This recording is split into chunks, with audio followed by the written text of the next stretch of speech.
Hello सुप्रभात प्यारे दोस्तों, निमी टेक्निकल क्लासेस में आप सभी का तहे दिल से स्वागत है। तू हंस तू मुस्कुरा तू रोना कम कर दे और जिंदा है तो जिंदगी की नाक में दम कर दे। आइए दोस्तों, सभी प्रतियोगी परीक्षाओं में सफलता के लिए हम लेकर आ चुके हैं आप सभी के लिए मोस्ट इंपोर्टेंट टॉप 15 क्वेश्चन का सॉल्यूशन। तो ध्यान दीजिएगा, ये क्वेश्चंस होंगे आपके इलेक्ट्रीशियन थ्योरी के और हम सीरीज चला रहे हैं मिक्स क्वेश्चन सीरीज। इस सीरीज के हम 14वें पड़ाव तक पहुंच चुके हैं। सभी पड़ाव में, हर एक पड़ाव में आप सभी विद्यार्थियों का ढेर सारा प्यार, ढेर सारा स्नेह मिला है। इसी प्रकार से आप इस सेशन को देखते रहिएगा। और सुबह के बज चुके हैं 7:30 और आज है हमारा 8 सितंबर, है ना। देखिए, सबसे पहला क्वेश्चन क्या कहता है हमारा, सबसे पहला क्वेश्चन आपसे क्या पूछ रहा है और सभी क्वेश्चनों का दोस्तों आपको मुंहतोड़ जवाब देना है ना। देखिए, पहला क्वेश्चन कह रहा है कि किसी ट्रांसमिशन लाइन का इंडक्टेंस कब न्यूनतम होता है। सबसे बढ़िया बात मैं आपको बताऊं कि यह क्लास है आपके लिए बाई लैंग्वेज। यदि आपको हिंदी समझ में आती है, यदि आपको इंग्लिश समझ में आती है, जो भी समझ में आती है उसी लैंग्वेज से आप समझिए, है ना। When it the inductance of A transmission line minimum, यानी कि किसी ट्रांसमिशन लाइन में इंडक्टेंस का मान न्यूनतम किस कंडीशन में होता है। देखिए, जब दोस्तों जीएमडी और जीएमआर, यानी कि जीएमडी जब कम हो और जीएमआर अधिक हो, है ना। जीएमडी किस चिड़िया का नाम है, देखिए जीएमडी होता है आपका जियोमेट्रिकल, है ना। इसका पूरा नाम लिखेगा जियोमेट्रिकल मीन डिस्टेंस। ये क्या होती है, ये इसका पूरा नाम है। वहीं पर जो आपकी जीएमआर है, इसका मतलब होता है जियोमेट्रिकल, है ना। आप भी नोट कीजिएगा, जियोमेट्रिकल मीन रेडियस, है ना। ये क्या है, radius. Geometrical mean distance, geometrical mean radius, यही होता है जीएमडी। और देखना जीएमडी का काम क्या है दोस्तों। जीएमडी देखना मेरे भाई, ये आपको एक तस्वीर जो मैं आपको दिखा रहा हूं ना, इस तस्वीर को आप गौर से देखिए। जीएमडी का कहना है कि भाई किसी भी ट्रांसमिशन लाइन में जब 2 या 2 से अधिक फेज हो तभी जीएमडी आती है। आपने देख रखा, यहां पर देखिए 1 फेज 2 फेज, है ना। और ये जीएमडी का काम क्या है, जीएमडी का काम होता है कि मतलब कि यहां पर बोला गया है मीन डिस्टेंस, दोनों के बीच, 2 फेज के बीच में जो दूरी है ना, एक समान बनाए रखती है ना। यही होता है जीएमडी। और जीएमडी कब आती है, जब किसी ट्रांसमिशन लाइन में 2 या 2 से अधिक क्या हो, अधिक फेज हो, है ना, तो वहां पर आती है जीएमडी। और एक्चुअल में जीएमडी और जीएमआर का काम क्या है मेरे भाई, देखना। जो जीएमडी है और जीएमआर है, किसी भी लाइन में इंडक्टेंस, है ना, नोट करना, किसी भी लाइन में, ट्रांसमिशन लाइन में इंडक्टेंस प्लस कैपेसिटेंस, है ना। किसी भी ट्रांसमिशन लाइन में अगर आपको इस ट्रांसमिशन लाइन में इंडक्टेंस ज्ञात करना है या फिर कैपेसिटेंस ज्ञात करना है, तो आपको जीएमडी और जीएमआर हेल्प करेगा कैलकुलेशन करने में, है ना। तो आंसर क्या लिखना है आपको, जीएमडी और जीएमआर किसी ट्रांसमिशन लाइन में इंडक्टेंस और कैपेसिटेंस का मान ज्ञात करने के लिए जो हम कैलकुलेशन करते हैं, उस कैलकुलेशन को ये आसान बनाती है ना। सॉरी। फिर क्या है आपका जीएमआर, क्या है, देखिए जीएमआर जो है ना, ये हर एक फेज के लिए, देखिए मैं यहां पर लिख देता हूं, जो जीएमआर है ना, ये क्या करती है, ये प्रत्येक फेज का, है ना, प्रत्येक फेज का जीएमआर निकाली जाती है ना। प्रत्येक फेज का जीएमआर जो होता है वो निकाला जाता है। ठीक है मेरे भाई, इस बात को आप याद रखना, है ना। तो जब जीएमडी कम होगी और जीएमआर अधिक होगी, तब क्या होगी, हमारी इंडक्टेंस का मान न्यूनतम होगा, है ना। उम्मीद है दोस्तों ये आपको बहुत ही अच्छे तरीके से, बिल्कुल मक्खन की तरह सभी क्वेश्चनों का कंटेंट आपको मिलने वाला है। बस नोटबुक को अपने साथ रखना मेरे भाई, क्योंकि आप इस वक्त कर रहे हैं, एक ऐसा मेहनत कर रहे हैं जिससे आपका भविष्य तय होता है ना, कि आपका भविष्य आगे चल के कैसा होने वाला है। ठीक है, नेक्स्ट क्वेश्चन होगा आपका कि किसी ट्रांसमिशन लाइन में हवा की गति पर एओलियन डैम्पर हानि पैदा होती है ना। At what wind speed in a transmission line does aeolian damper loss occurs, है ना। यानी कि ये डैम्पर लॉस अकर्स, है ना, एओलियन डैम्पर लॉस कैसे होता है ना, कब पैदा होता है। तो देखना भाइयों, इसका जो आंसर होगा ना, वो हो जाएगा आपका 4 से लेकर के 15 किलोमीटर प्रति घंटा की स्पीड से यदि हवा चलती है, क्या चलती है मेरे भाई, हवा चलती है। कितना, 4 से 15 किलोमीटर प्रति हवा। एक बात नोट करना, जो आपकी विंड पावर प्लांट होती है। कौन सी power plant? Wind power plant होती है। इसमें बिजली पैदा करने के लिए ना कम से कम 12 किलोमीटर प्रति घंटा की स्पीड से हवा बहनी चाहिए। कितना? ये आपके लिए एक नई जानकारी है, नोट करिएगा। विंड पावर प्लांट जो होते हैं ना, 12 किलोमीटर प्रति घंटा की स्पीड से यदि हवा चलती है तो यहां से हम बिजली पैदा कर देते हैं। लेकिन एक जगह तो ये फायदा पहुंचा रही है, यही विंड, यही हवा। लेकिन अगर यही तूफान है, यदि यही हवा है, यही आंधी है जिसकी स्पीड है 15 किलोमीटर, तो ये नुकसान पहुंचाने लगती है। सुनिएगा क्या नुकसान पहुंचाती है। ये इस फोटो को देखिए आप, इस फोटो में आपको समझ में आ रहा होगा कि ये एक टावर खड़ी है और इसी टावर लाइन के द्वारा हम क्या कर रहे हैं? वोल्टेज को ट्रांसफर कर रहे हैं। ठीक है, तो यहां पर आप देखिए, यहां पर आप गौर से देखिए मेरे भाई, ये क्या है? ये एक कंडक्टर है जिसको हम कहते हैं तार, या तो ये एसी, या तो ये ACSR की होगी, किसकी?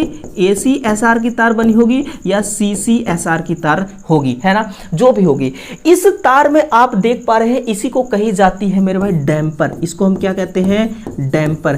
ठीक है दोस्तों, इसको क्या कहते हैं? डैम्पर। अब देखना, अगर 15 किलोमीटर की स्पीड से हवा बहती है, तूफान बहता है या आंधी आती है, तो ये जो आपको दिखाई दे रहा है तार, ये क्या करता है? ये नागिन डांस करने लगता है ना, तो यानी कि वाइब्रेशन करने लगता है। उस वाइब्रेशन का नाम क्या है? उसी वाइब्रेशन को कहते हैं भाइयों एओलियन डैम्पर। एओलियन डैम्पर जो है ना, ये क्या करता है कि इसमें जो वोल्टेज चल रही है ना, इस तार में क्या चल रही है?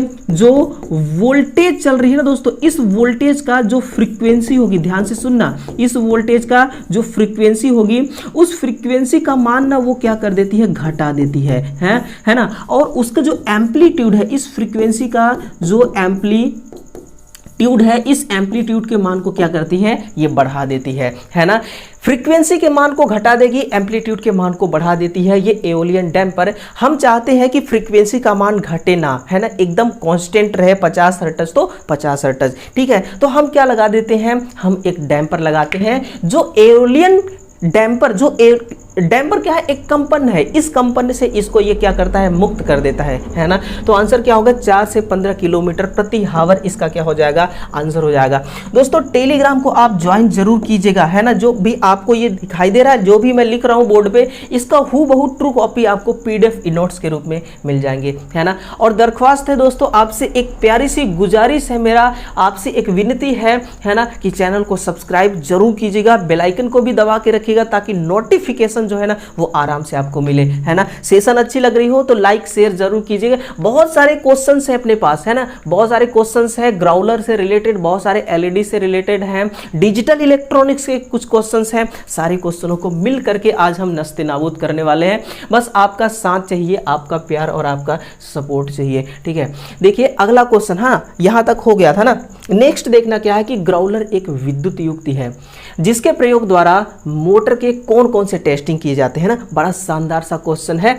इंसुलेशन प्रतिरोध, ओपन सर्किट फॉल्ट, अर्थ फॉल्ट, शॉर्ट सर्किट फॉल्ट, या फिर ऑल ऑफ एबव, उपरोक्त सभी। तो हम किधर जाएंगे? हम किधर जाएंगे? हम तो उधर ही जाएंगे जिधर हमारी इच्छा हो। हमारी इच्छा किधर है भाई? ऑप्शन नंबर E की तरफ है, उपरोक्त सभी।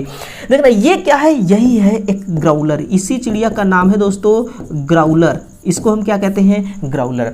देखना मेरे भाई, जब मैं दिल्ली में टेक्नीशियन के रूप में कार्यरत था तो वहां पर एक कंपनी थी, आई थिंक उस कंपनी का नाम मुझे अभी याद नहीं आ रही है ना। तो वो क्या करती थी कि मोटर की रिवाइंडिंग करती थी, नई वाइंडिंग करती थी। तो मोटर का पार्ट जैसे स्टेटर हो गया वो बाहर से मंगाती थी और अपने कंपनी में, अपने उस इंडस्ट्रीज में क्या करता था वो कि वाइंडिंग करता था मशीनों के द्वारा, आर्मेचर की वाइंडिंग, है ना। तो आर्मेचर या स्टेटर वाइंडिंग, तो वाइंडिंग करने के बाद ना वो क्या करते थे कि वो प्रॉपर तरीके से इंसुलेशन का रेजिस्टेंस चेक करते थे, वाइंडिंग के इंसुलेशन का रेजिस्टेंस, है ना। ओपन सर्किट टेस्ट करते थे, कहीं वाइंडिंग हमारी टूटी तो नहीं है। अर्थ फॉल्ट करते थे, कहीं बॉडी तो नहीं ले लिया है वाइंडिंग। शॉर्ट सर्किट टेस्ट करते थे, कहीं इंसुलेशन के छिल जाने से दो तार आपस में जुड़ तो नहीं गए हैं, है ना। तो ये सारी टेस्टिंग होने के बाद, सभी टेस्टिंग कंप्लीट होने के बाद फिर इसको मार्केट में उतारा जाता था, है ना। और तभी धड़ल्ले के साथ कहते हैं कि भैया हमारा ये सबमर्सिबल पंप है, हमारी ये मोटर है, हम 1.5 साल की गारंटी लेते हैं, कुछ नहीं होगा, है ना। हम 2 साल की गारंटी लेते हैं, ये ताले ठोक के कहते हैं। क्यों ऐसा कहते हैं? क्योंकि वो जब इस आर्मेचर को बना रहे होते हैं ना, इस वाइंडिंग को कर रहे होते हैं ना, करने के बाद ये सारा टेस्टिंग करते हैं। इसलिए दोस्तों वो दिल खोल करके आपको एक चैलेंज देते हैं कि आप हमारा मोटर लीजिए, इतने साल में अगर खराब हो जाती है तो हम नई मोटर देंगे या फिर हम फ्री में रिपेयर करेंगे। तो वो क्यों इतना कॉन्फिडेंस के साथ बोल पाते हैं? क्योंकि वो सारा टेस्टिंग कर रहे हैं, है ना। तो इसके द्वारा ना, इसके द्वारा यही है आपकी ग्राउलर। इस ग्राउलर को हम एक सप्लाई से कनेक्ट करते हैं। फिर ये बेसिकली ये वाला जो हिस्सा आपको दिखाई दे रहा है ना, ये वाला हिस्सा में ये क्या है? ये है आपकी आर्मेचर है। ये क्या है? आर्मेचर है ना। इस आर्मेचर का क्या किया जा रहा है? इसके वाइंडिंग का सारी टेस्टिंग हो रही है। ट्रांसमिशन लाइन के सर्ज डाइवर्टर का प्रतिबाधा लगभग कितना होता है ना। बस आपको इसमें एक ही बात ध्यान रखना है कि 400 से लेकर के 600 ओम, कितना? 4000 से लेकर के 6000 तक इस डाइवर्टर की इम्पीडेंस होती है। एलईडी से निकलने वाली रोशनी किस रंग की होती है? देखिए दोस्तों, मैंने एक शॉर्ट वीडियो बनाया था बहुत पहले, है ना, 2-3 महीने पहले, और बहुत लोगों ने उसको देखा भी, और वो शॉर्ट वीडियो बहुत कमाल की थी। वो शॉर्ट वीडियो बहुत कमाल की थी। यानी कि मैंने उसमें आपको समझाया था कि अगर कोई एक लैंप है, इनकैंडिसेंट लैंप, उसमें एक ऐसा गैस भर दिया जाए ना जो ब्लू कलर की प्रकाश निकालने लगे, लेकिन आप कहेंगे कि सर वो तो रेड कलर की प्रकाश निकालती है इनकैंडिसेंट लैंप, है ना। तो इसीलिए देखिए, मैं गलत हो सकता हूं, दूसरा कोई गलत हो सकता है, लेकिन साइंस कभी गलत नहीं होता है ना। इसीलिए जैसा गैस भरेंगे, है ना, वैसा ही आपको रिजल्ट मिलेगा। उसी प्रकार से जो आपकी एलईडी है ना मेरे भाई, कौन सी बल्ब है ये? एलईडी, लाइट एमिटिंग डायोड जो है, इससे किस प्रकार की रंग, किस प्रकार की रोशनी निकलती है। देखिए, इसमें 2 प्रकार की गैस भरी जाती है। एक तो होती है गैलियम आर्सेनिक। कौन सी गैस होती है?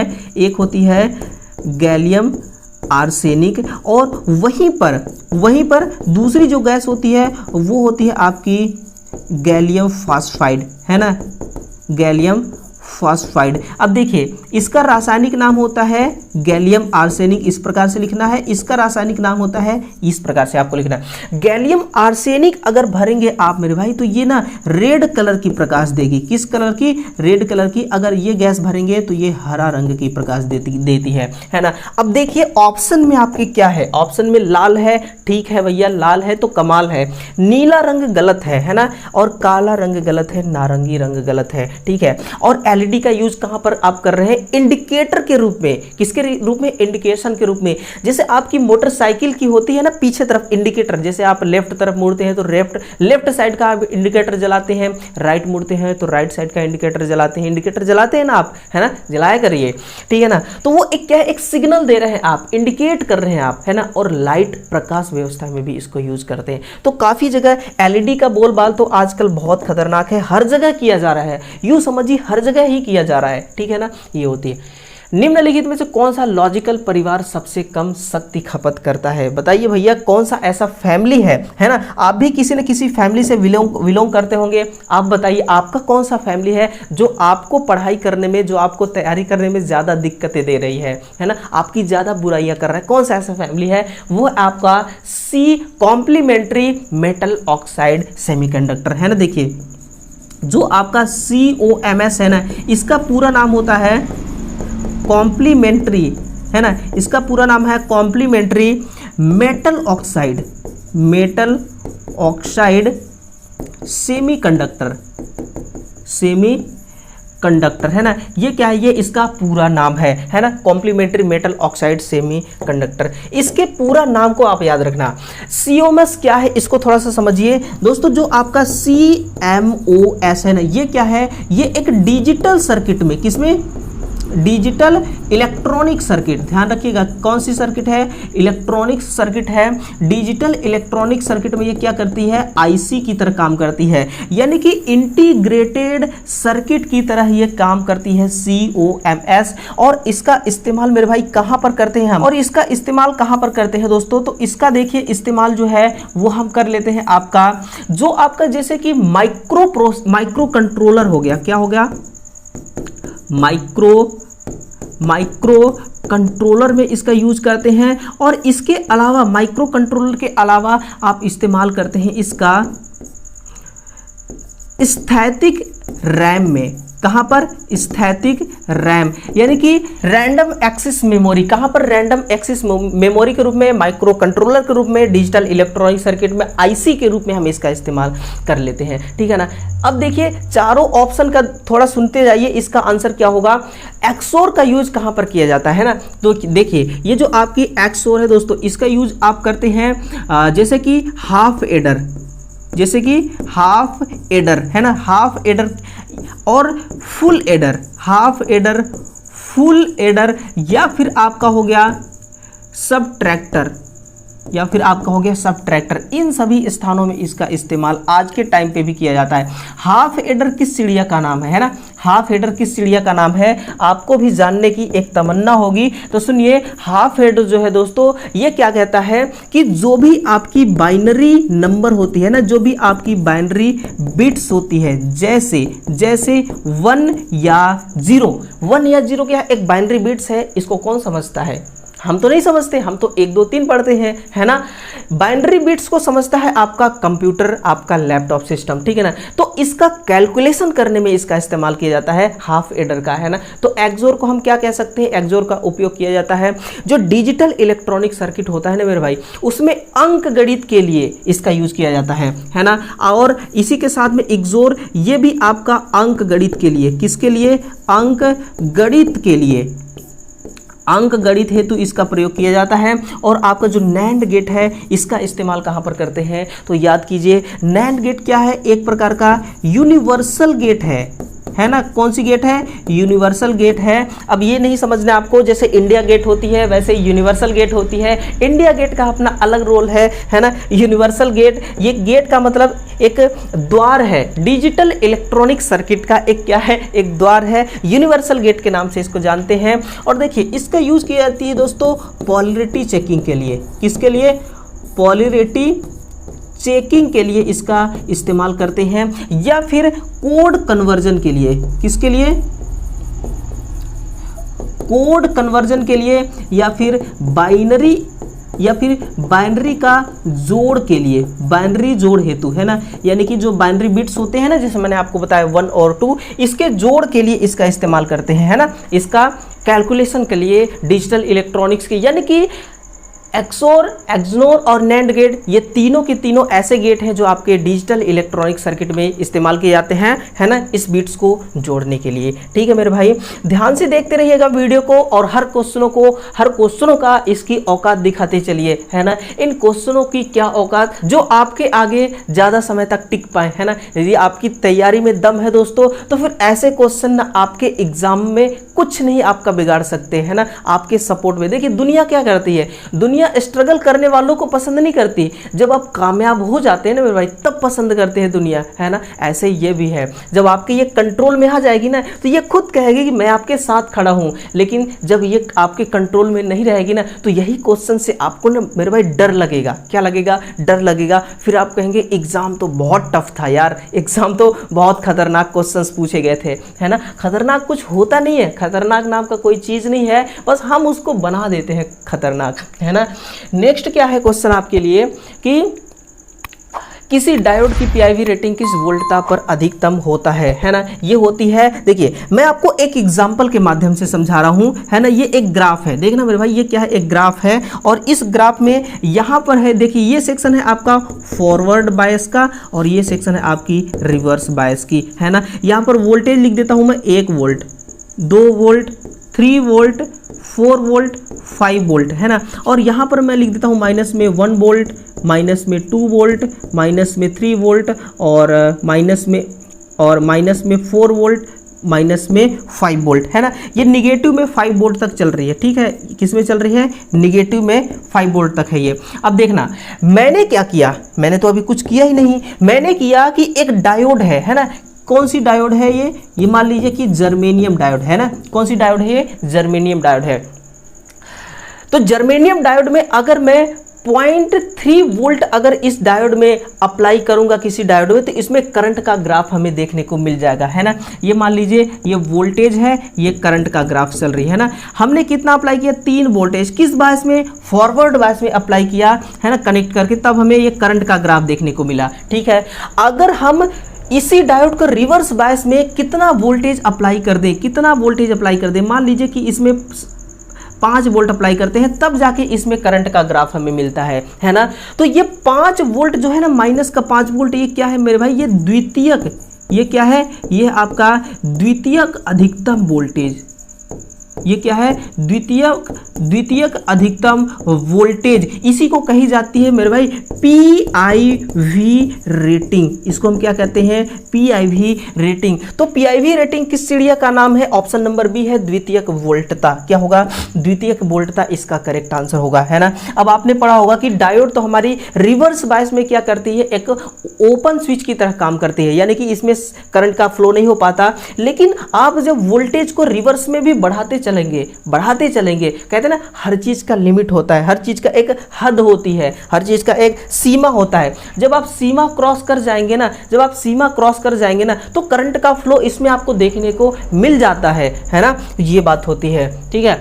त्रिकली चार तार प्रत्यावर्ती धारा तंत्र में चौथी तार किसकी होती है, तो सुनना, ये होती है आपकी अर्थ तार। किसकी होगी, अर्थ तार। लेकिन अर्थ तार देखिए, आपका अगर सिंगल फेज है या फिर 3 फेज वायर सिस्टम है ना, वायर सिस्टम है, तभी जाकर के इसमें जो अर्थ वायर होता है ना, इस अर्थ वायर का जो रंग होगा वो कैसा होगा, वो हरा कलर का होगा, है ना। लेकिन मेरे भाई, अगर ये 5 कोर वाली केबल हो, कौन सी केबल हो, 5 कोर वाली केबल हो, तो इस केबल में देखिए आर फेज, इस केबल में आर फेज है ना, और इसमें एक होगी वाई फेज, और इसमें एक होगी बी फेज, है ना। ये RYB 3 कोर हो गया, और एक होगी आपकी न्यूट्रल की तार, और एक होगी जो आपकी होगी एलो ग्रीन, जो आपकी होगी क्या होगी, एलो ग्रीन। यानी कि उस तार में आधा रंग येलो का होगा और आधा रंग किसका होगा मेरे भाई, वो होगा आपका ग्रीन कलर की, जैसे कि मैंने आपको यहाँ पर बना भी दिया, देखिए, है ना, ये है आपकी येलो ग्रीन। अब ऐसा बनाने का क्या उद्देश्य है हमारा, है ना, येलो ग्रीन हम क्यों बनाते हैं। मान लीजिए कि एक स्टेशन है ना, सिंगरौली में, और उस स्टेशन से आपको सब स्टेशन तक एक केबल डालना है, और वो सब स्टेशन आपके जबलपुर में। तो आपने क्या डाला, 5 कोर का एक केबल डाल दिया, है ना। और 5 कोर केबल आपने डाला, नया है, तब तक बिंदास तरीके से वोल्टेज ट्रांसफर हो रही है। लेकिन एक दिक्कत आ जाती है, कब, मान लीजिए कि बी फेज जो है ना, बी फेज नहीं, आप मान लीजिए कि वाई फेज आपकी टूट गई कहीं से केबल की, तो आप क्या करेंगे, आप या तो केबल को रिपेयर करेंगे, यानी कि फॉल्ट को ढूंढेंगे कहां पर केबल टूटी है, तार को जोड़ेंगे, या फिर आप नई केबल डालेंगे। तो आप दोनों प्रोसेस करेंगे ना, तो दोनों प्रोसेस में खर्चा बहुत ज्यादा है, बहुत ज्यादा खर्चा आएगा, है ना। तो हम क्या करते हैं, ये जो येलो कलर की ग्रीन वायर है, अर्थिंग वायर है ना, इसको अब हम फेज के रूप में काम में ले लेंगे, यानी कि इस फेज के रूप में हम इसको काम में लेने लगेंगे। और फिर अर्थिंग हम कहां से देंगे, अर्थिंग हम सेपरेट रूप से दे देंगे, है ना, एक उस स्टेशन में और एक जहां से उसको सेंड किया जा रहा है पावर को उस स्टेशन में। तो येलो ग्रीन इसीलिए रखी जाती है ना। 5 कोर केबल में अर्थिंग का कलर कैसा होता है, येलो ग्रीन। कैसा होगा मेरे भाई, ये होगा आपकी येलो ग्रीन। तो आंसर क्या हो जाएगा आपका, अर्थ तार होगा। यही इसी अर्थ तार का कलर कैसा होता है, येलो ग्रीन होता है। सुन लो मेरे भाई, अगला क्वेश्चन, किसी विद्युत शक्ति संयंत्र लाइन में विद्युत रोधक का कार्य क्या होता है। विद्युत रोधक का काम होता है आपका लाइन चालक को लाइन आधार से अलग करना, है ना। यहाँ पर कई सारे दुनिया भर के मैंने इंसुलेटर आपके सामने रखा है, जैसा कि ये है डिस्क इंसुलेटर, है ना, glass insulator, pin, post insulator, suspension, strand, cycle, egg या स्टेज, इसको कहते हैं DIN, है ना, ट्रांसफर इंसुलेटर, ये है रेलवे इंसुलेटर, ये है स्पूल, और ये है प्रेसिपिटेटर इंसुलेटर, है ना। इन सभी इंसुलेटर का काम क्या होता है, सारे इंसुलेटर का काम होता है, देखिए आपने देखा होगा कि जो ओवरहेड की लाइन होती है, चाहे वो सिंगल फेज वाली हो, चाहे वो 400 किलो वोल्ट वाली हो, यानी कि 4 लाख वोल्टेज वाली हो, है ना, उन सभी में जो हम तार बांधते हैं ना, उनको बांधने के लिए एक हमें जुगाड़ चाहिए, है ना। अगर हम उसको टावर में लपेट कर बांध देंगे खींच करके, अब खींचना क्यों जरूरी है? अगर आप प्रॉपर तरीके से तार को खींच के नहीं बांधेंगे तो उसमें झोल ज़्यादा होगा, और झोल होगा ना, तो झोल होगा दोस्तों तो क्या होगा कि आंधी तूफान आएगी ना, तो उस झोल के कारण वो ज़्यादा हिलेगी, है ना, वो डांस करने लगेगी आपकी वायर, और डांस करके वो मैकेनिकली रूप से टूट कर गिर सकती है नीचे, है ना। अगर कोई इंसान काम कर रहा होगा नीचे ना, उसकी लाइफ दोस्तों जो है ना, मानव क्षति, मानव हानि सबसे ज़्यादा होने लगेगी, है ना। इसीलिए हम उसको खींच कर बांधते हैं, और टावर में हम बांध नहीं सकते क्योंकि टावर में पूरी लाइट आ जाएगी। फिर हम एक इंसुलेटर यूज करते हैं। हर इंसुलेटर का एक क्या होता है, डाई, क्या होता है, dielectric strength, dielectric strength होती है हर इंसुलेटर का, है ना। जैसे कि ये ग्लास इंसुलेटर है, ये 11 किलो वोल्ट के लिए, यानी कि 11 किलो वोल्ट की वोल्टता को ये सहन कर सकती है एक ग्लास, है ना। तो यही इसका डाई इलेक्ट्रिक स्ट्रेंथ होती है। तो इसको तार को बांधने के लिए एक्चुअल में इसका इस्तेमाल किया जाता है। अलग अलग प्रकार के इसमें इंसुलेटर को दिखाया गया है ना। पोस्ट इंसुलेटर जो है, वो जो आप पैनल्स वगैरह देखते हैं ना, जो सब स्टेशन में पैनल्स होते हैं, उसमें बस बार लगी होती है। बस बार को लगाने के लिए हम पोस्ट इंसुलेटर का यूज करते हैं, है ना। एक इंसुलेटर या स्टे इंसुलेटर आपने देखा होगा कि जो पोल होते हैं छोटे छोटे, उसमें उसको टेक देने के लिए, सहारा देने के लिए हम इसका यूज करते हैं, है ना। बाकी ये साइकिल इंसुलेटर है, जहां पर टर्न लेती है आपकी लाइन, है ना, वहां पर इसको यूज किया जाता है ना। सस्पेंशन टाइप इंसुलेटर हो गया, ट्रेन इंसुलेटर हो गया, ट्रेन में जो यूज किया जाता है ट्रेन लाइन में, रेलवे लाइन में, वो हो गया। तो बहुत सारे इंसुलेटर है, ठीक है।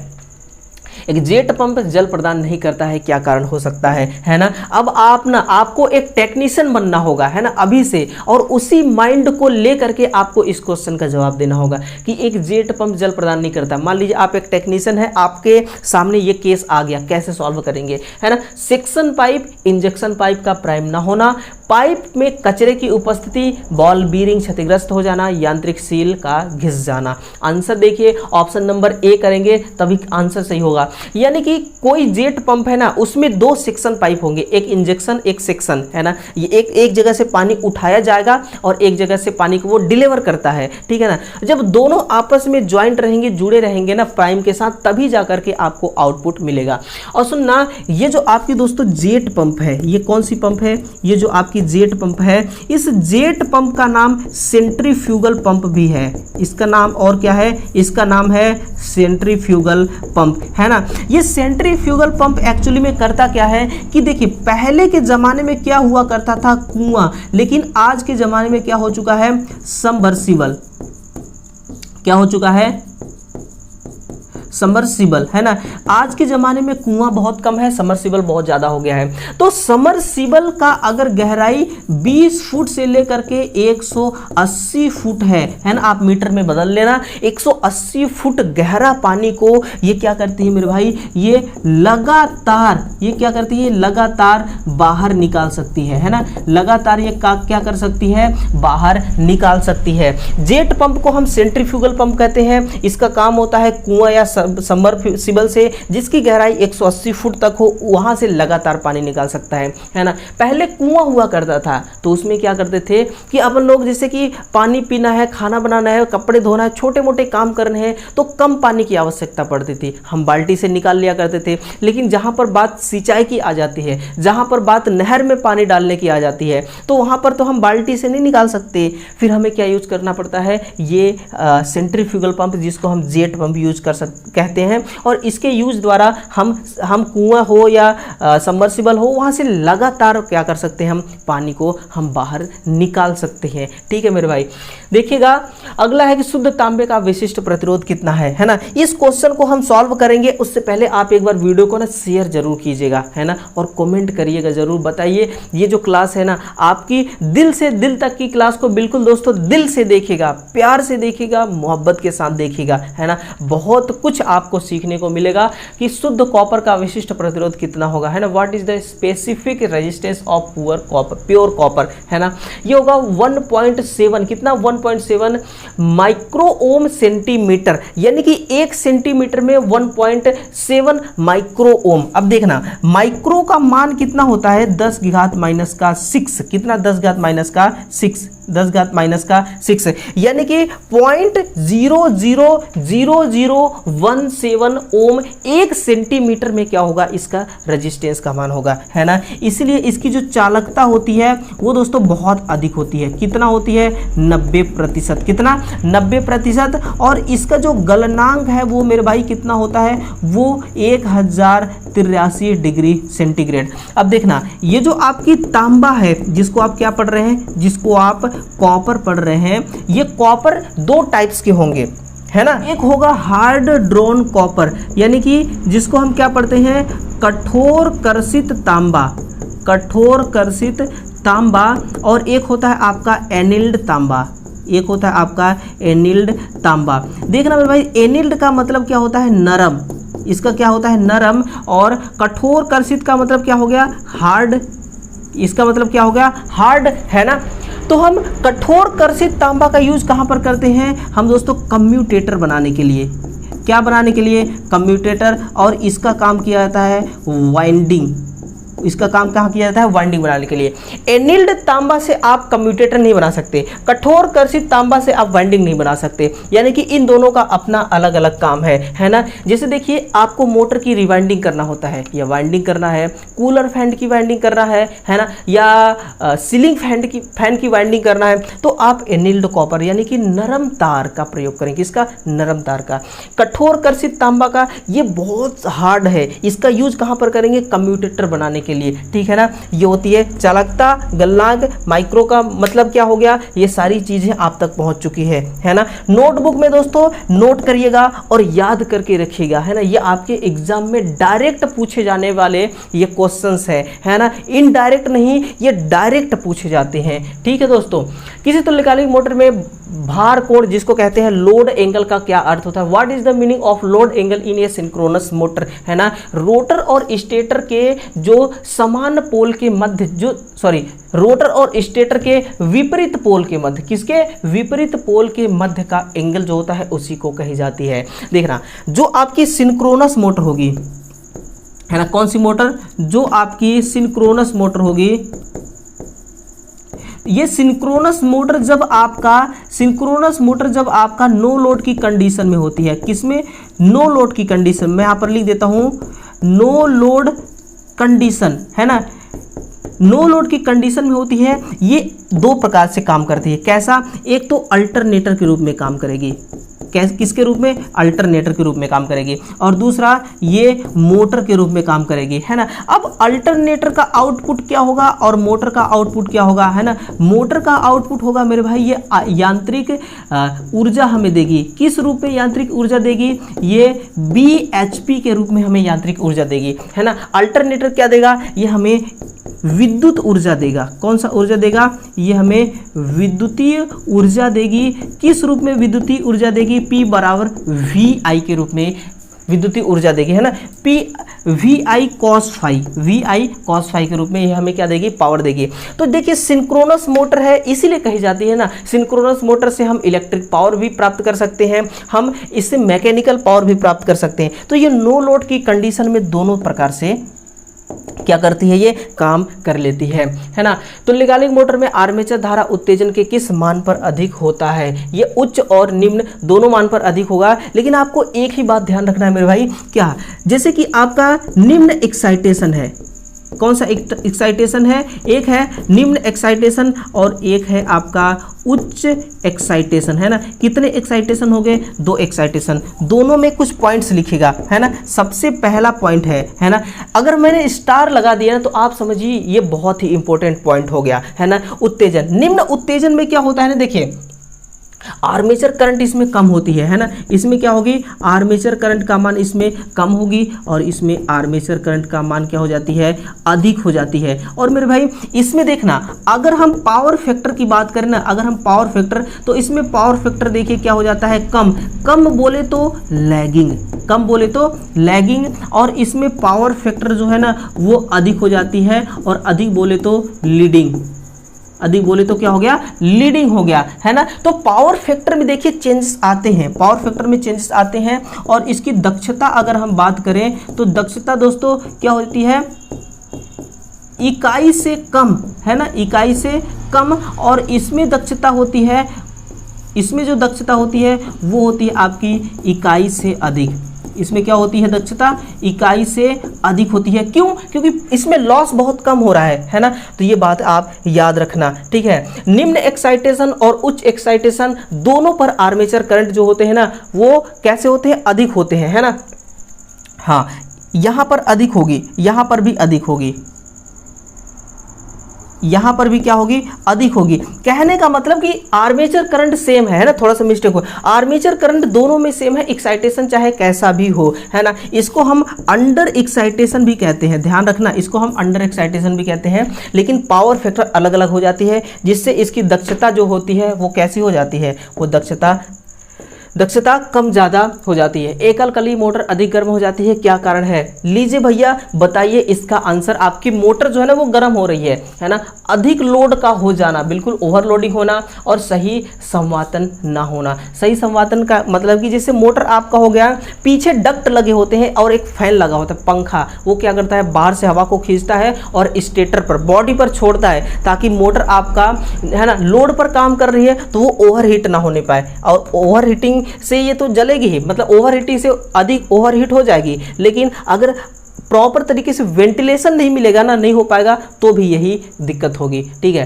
तो ये रहे दोस्तों, एक ही झटके में सारे क्वेश्चन का आंसर आपके नोटबुक तक आपके मुट्ठी में कंट्रोल हो चुके हैं, है ना। तो याद रखिएगा दोस्तों, इसी प्रकार का सभी क्लासों का आपको नोटिफिकेशन आप चाहते हैं तो चैनल को सब्सक्राइब करिएगा जरूर और वीडियो को शेयर जरूर कीजिएगा, है ना। मिलते हैं अगले सेशन में दोस्तों, और ये क्लास आपके लिए बहुत ही इंपॉर्टेंट था, है ना। इसी प्रकार से आप रोजाना 7:30 बजे आइए और इस क्लास का एक हिस्सा बनिए, है ना। चैनल को सब्सक्राइब जरूर करना, वीडियो को शेयर करना मेरे भाई, ताकि दूसरे विद्यार्थियों को भी थोड़ी हेल्प मिल सके, है ना। तो चलिए मिलते हैं नए सेशन में नए नए प्रश्नों के साथ, नए नए कंटेंट के साथ। तब तक के लिए जय हिंद, जय भारत।